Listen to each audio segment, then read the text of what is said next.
Welcome to Jubilee 2025 Pilgrims of Hope, a podcast from the Catholic Courier celebrating this milestone year in the Universal Church with stories of faith and hope from around the Diocese of Rochester. Here's your host, Gina Capellazzi, digital content producer at the Catholic Courier. Since the Jubilee Year of Hope opened, millions of people from around the world have made pilgrimages to Rome. But not everyone can make such a trip. That's why the Catholic Courier has put together a pilgrimage to help people celebrate the Jubilee year without leaving the Diocese of Rochester. In the July episode of the Courier's Jubilee 2025 Pilgrims of Hope podcast, Catholic Courier staff writers Jennifer Burke and Elena Cambio joined Catholic Courier Managing Editor Jennifer Ficcaglia to talk about the special project they created. So I now turn things over to Jennifer. Thank you, Gina, and thank you to Jennifer Burke and Elena Cambio, who are staff writers at the Catholic Courier, and they are here to talk about the Catholic Courier's latest digital project called Rochester Relics Tour. It's something they collaborated on, and I'd like to start off with, getting a feel for what Rochester Relics Tour is, what it entails, what's included in it, and how do you envision that people will be using it? And who wants to start? Because you guys are on the other side of the interview today. It probably feels a little odd, but unnatural. Yes, right. Well, I think the idea here was that realizing that our diocese does have relics, and people may want to venerate those relics, but don't know where to go and don't know how to start. So the idea for this interactive map was for people to be able to look both for the churches in their area or the particular saints that they might want to venerate to find out where those relics would be located. Okay, so this is an interactive map. So we will be pinpointing the parishes that have relics for public veneration, and you'll be able to click on it, hover on it, and a box will open, and there will be some information.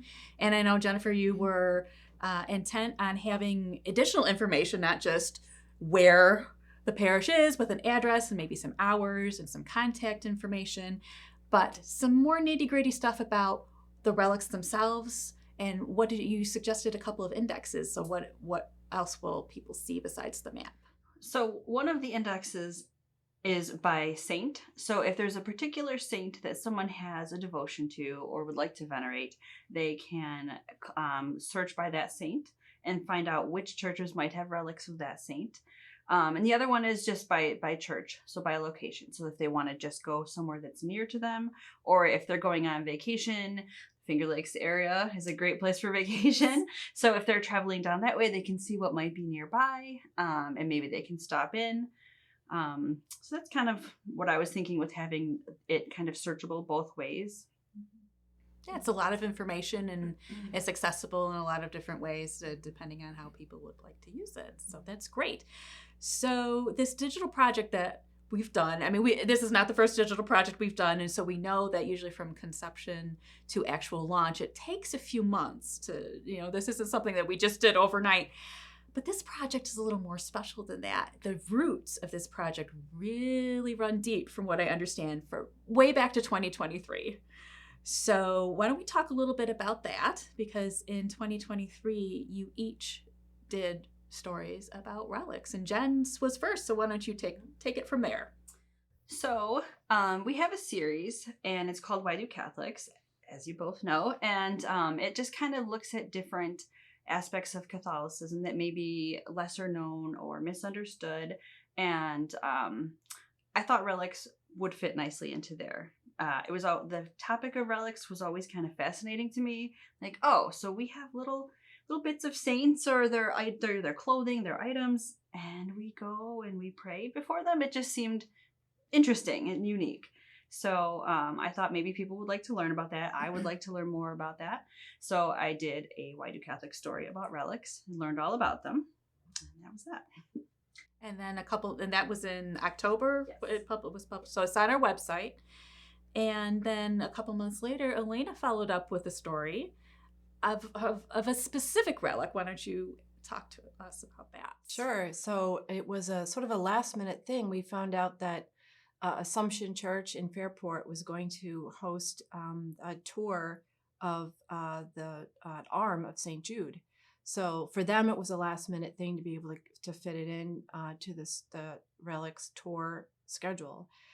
So I went to do the story on that, and I was able to speak with the priest who had brought this relic with him. And so I got a lot of good information about this. And I experienced it, actually. I went to the Mass, and I myself prayed before the relic, and I was there with many other people.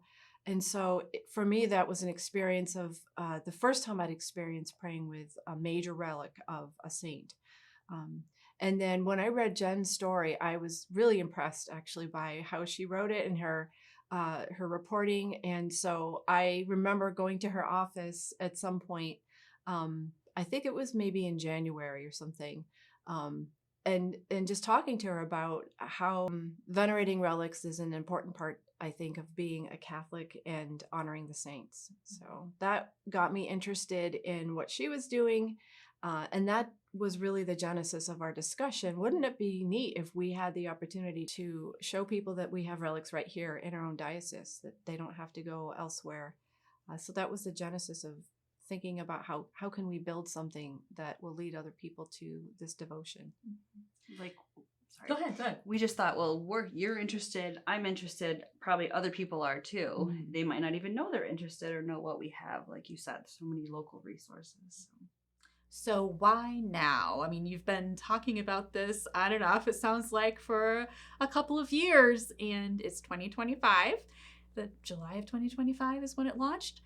Why are you doing it now? Why did you bring this to our attention earlier this year, and we all, had staff discussions about it? Well, I think we like you said, we talked about it for a long time. It never seemed like quite the right time. Everyone's busy. But then now with the Jubilee year, we thought, during this Jubilee year, Catholics are being encouraged to make pilgrimages. And since there are so many different sites with relics, you could kind of make a pilgrimage of your own to visit and venerate these different relics. So it seemed like it could tie in. So how many churches are involved in this Relics project?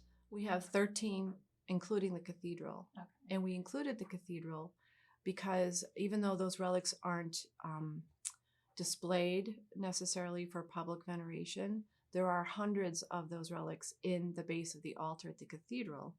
And if you include the cathedral in your pilgrimage, then you could take advantage of the indulgence that's associated with the Jubilee year. Perfect. That's a good opportunity because not everyone can go to Rome for a pilgrimage, so why not do one in your own backyard? Right. It's a great service for the people of our diocese. Mm-hmm. So I am curious, since obviously you have a shared interest in saints and relics, do you have any personal anecdotes about saints or saints' relics, or do you have a specific saint that you have a devotion to? Either of you? For me, I would say Mary. Since becoming a mom, I have found myself turning to her many, many times and praying for her intercession. And becoming a mom has humanized the saints in many ways, especially those that were mothers, to think that they also went through many of the same struggles that I go through. And they persevered and they remained faithful through all of it. And I find that very inspiring. And it's just great to have them to look to and to ask for their intercession. Well, you, Elena, do you have any anecdotes about venerating relics or favorite saint? Yes. So last year in 2024, I made a pilgrimage of my own to South Korea. I lived there previously, but I wanted to go back and recognize the Korean martyrs. The Korean church started through the martyrs. There are tens of thousands of them. So what was wonderful about the experience was that I had an opportunity to venerate the major relic of St. Andrew Kim Dae-gon, who's the patron of Korea, of all of Korea. And it was an unexpected opportunity that was brought to me by a Korean seminarian who was my guide for the day.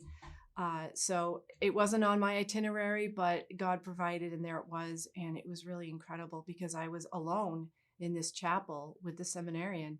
And I was able to pray before the major relic, and it reminded me actually of being in the presence of St. Jude's arm. There was that same sense of presence and holiness and peace. So I was very grateful for that opportunity, and I carry it with me. And I'm making a documentary about that experience of being on pilgrimage in Korea. So thankfully, the seminarian was able to get some images of me praying before the relic in the reliquary.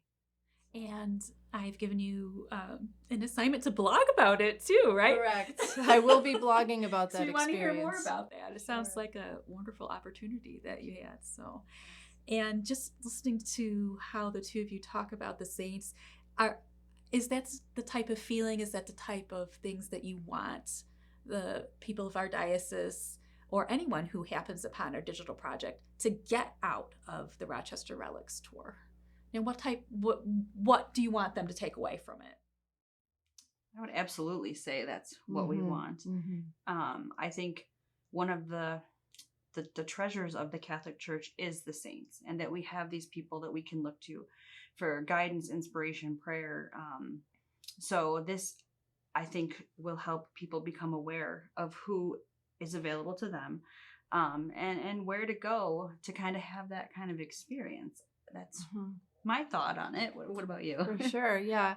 I think the other value of it is, we mentioned earlier in the summer months when people are traveling, that this is a wonderful way to show their children, for parents to show their children, again, the treasures of the church. And that praying as a family at these various locations, I think, is going to be a wonderful opportunity for families to pray together, to deepen their faith together, and also to learn more about some of the saints that maybe they haven't heard of before, because there are so many saints that there may be those that they haven't heard of and maybe they want to learn more about. Well, it sounds good, and I'm so glad that the two of you collaborated on this project and brought it to the rest of us, and we all kind of got right behind it. And Matt Saxon, I'd like to shout out to him. He's our graphics manager, and he's the one who designed the project and helped bring it to fruition as well. So I would like to thank the two of you again for being here. And we're turning it back to Gina. Gina's going to let you know how you can find this digital project and how you can participate in the Rochester Relics Tour. Thanks, Jennifer. You can visit Jennifer and Elena's Rochester Relics Tour at catholiccourier.com/relics tour. You can find that link along with links about Jubilee year 2025 in the description below this video. Or if you're listening to the audio-only version of this episode, you can find the links in the description below your podcast player. Thank you for joining the Courier's Jubilee 2025 Pilgrims of Hope podcast. The next episode will feature some of the young adults who are part of the growing number of young adult ministries in the Diocese of Rochester. That episode comes out on August 21st.